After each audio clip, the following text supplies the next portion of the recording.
ನಮ್ ಕಾರ್ಗಳಲ್ಲಿ ಅಥವಾ ಯಾವುದೇ ಫೋರ್ ವೀಲರ್ ಅಲ್ಲಿ ನಾವು ಟೈಮ್ಗೆ ವೀಲ್ ಅಲೈನ್ಮೆಂಟ್ ಮಾಡಿಲ್ಲ ಅಂದ್ರೆ ಏನಾಗುತ್ತೆ ಅಂತ ಟೈರ್ ಕಂಡೀಷನ್ ತೋರಿಸ್ತೀನಿ ನೋಡಿ.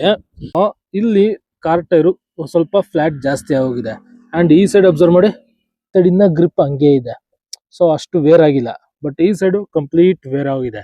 ಕಾರಣ ಏನಂದ್ರೆ ವೀಲ್ ಅಲೈನ್ಮೆಂಟ್ ಸ್ವಲ್ಪ ಏರುಪೇರು ಆಗಿರುತ್ತೆ. ವೀಲ್ ಅಲೈನ್ಮೆಂಟ್ ಕರೆಕ್ಟ್ ಆಗಿ ಇಲ್ಲ ಅಂದಾಗ ಟೈರ್ ಈ ತರ ಅನ್ಇವನ್ ಆಗಿ ವೇರ್ ಆಗುತ್ತೆ. ಜೊತೆಗೆ ನಮಗೆ ಸ್ಟೇರಿಂಗ್ ಕಂಟ್ರೋಲ್ ಕರೆಕ್ಟ್ ಆಗಿ ಬ್ಯಾಲೆನ್ಸ್ ಆಗಿರಲ್ಲ.